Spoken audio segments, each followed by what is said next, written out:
Hi, I'm Dennis Phillips, and welcome to Everyday Reloading and Shooting.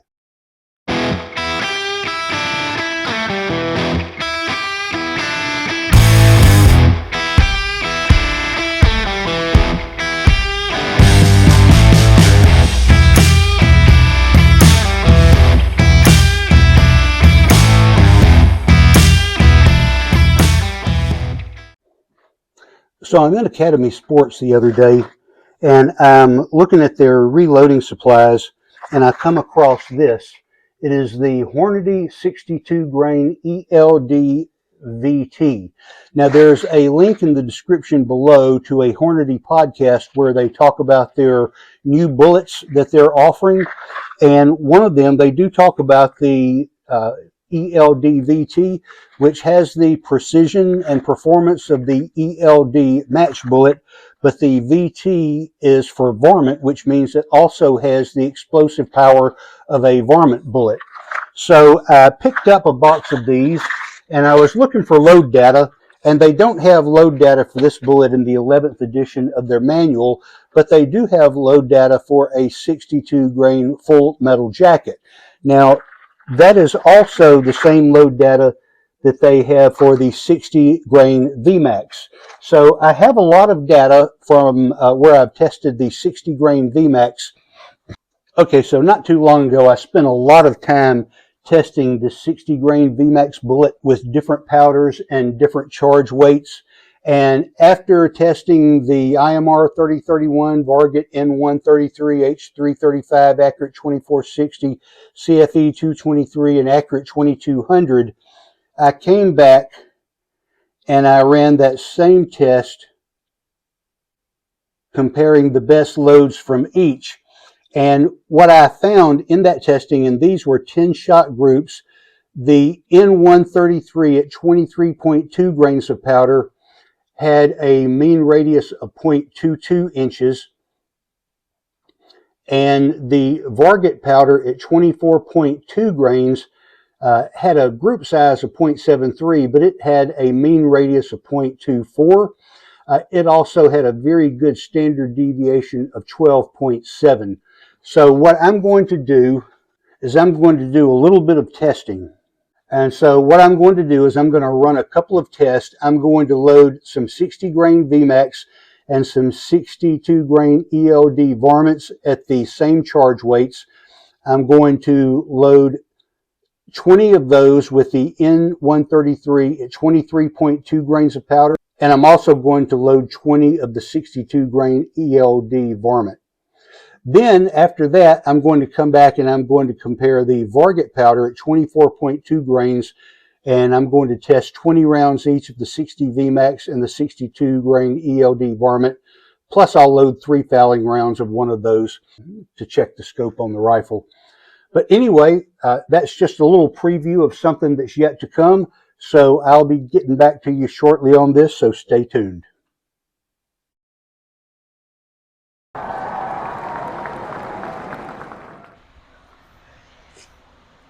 All right, welcome back to the channel. Once again, we're at the Georgia Gun Club's 100-yard indoor rifle range. And today I'm shooting my Tikka T3X Ace target rifle chambered in .223 Remington with an Arkin SH4 6-24x50 rifle scope. And today we'll be comparing two bullets as mentioned in the introduction. We'll be shooting a 60 grain Hornady VMAX bullet, and we'll also be shooting a 62 grain Hornady ELD varmint, or an ELD-VT. And we'll be shooting 23.2 grains of N133 powder. We'll be shooting two 20-shot groups with 3 fouling shots to start with. We'll be shooting at 100 yards. As always, you're welcome to enjoy the music while I fast forward through my shooting, or you could skip forward to the results that follow. All right, let's go.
All right, you can definitely see a difference between how these two shot, so let's bring them in and take a look.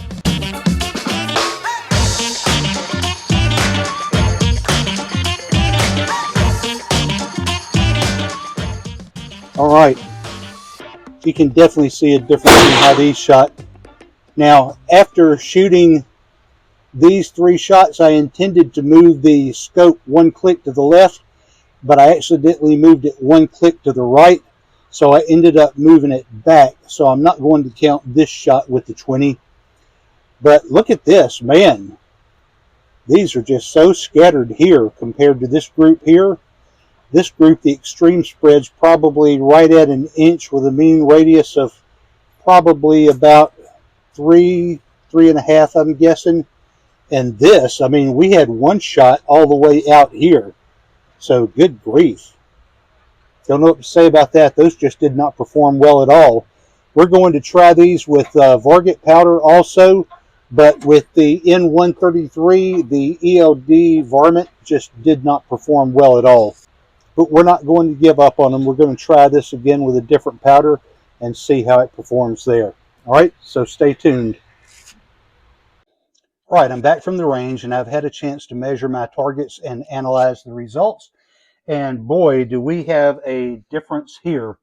The 62 grain ELD varmint bullet was, in my opinion, nothing but junk.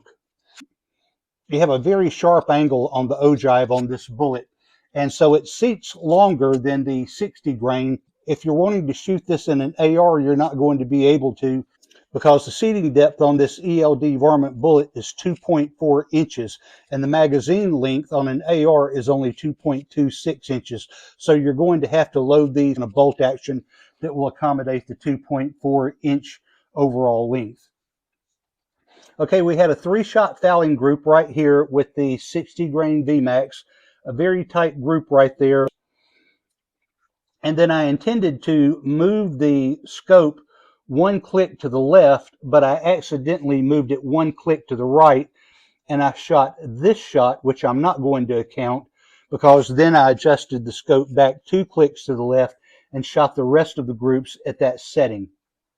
So on the 60 grain VMAX, it performed pretty well. I kind of expected that it would. Now we're shooting 20 shots. The last time we shot this group, we had a .20 mean radius, but we were also shooting a 10-shot group. Now we're shooting a 20-shot group, and we've got a group size of 1.23 inches with a mean radius of 0.37. We have an average velocity of 3,039 feet per second and a standard deviation of 14.7, so pretty good on the standard deviation there. With the 62 grain ELD varmint bullet, we shot 20 shots, but I only counted 17. That means there are 3 shots that are missing from this target altogether. Now, you look at how these are clustered, and you look at how these are clustered, and you look at this, and it kind of gives you the impression that maybe I don't know how to shoot. But when you look at this group, you see a 1.23 inch group on 20 shots, and you know that's not the case. And I could have reproduced that over here had this round performed a little bit better. I didn't have load data on the 62 grain ELD-VT as far as the overall length of the round. And so when I seeded these at 2.38 inches. And here's a photograph of what those look like. They look like they're seated just a little bit deep into the case. And that may have something to do with this dispersion here. I really don't think so, because we're only talking about 20 thousandths of an inch there. So what I'm going to do the next time out, I'm going to be shooting these with Varget powder. I've actually already loaded these, and I've loaded those to the 2.40 inch specification with Varget powder, and we'll see if we get an improvement there. But the group size on the 62 grain ELD varmint was 4.95 inches, almost a 5-inch group from here to here. And again, we're missing 3 shots, so no telling how big that group actually is. If you're looking at the mean radius, it's 1.08, which gives you an average group size of 2 inches, which is not good at 100 yards. We had an average velocity of 3,066 compared to 3,039 on the 60 VMAX. This is a 62 grain bullet. It's 2 grains heavier, and you would expect that to be a slower bullet. It's actually about 27 feet per second faster at 3,066 versus 3,039. And that's most likely due to the shape of the bullet because of that ballistic tip and the boat tail. It's probably cutting through the air a little bit better. So anyway, those are my results. The 60 VMAX performed pretty well as expected, but this 62 grain ELD varmint bullet, I wouldn't recommend that. We're going to shoot some with the varget powder, and we'll see how those perform. We'll see if those do any better. And I'll also have those seated at 2.4 inches. At this point, I'm not a fan of the 62 grain ELD-VT bullet.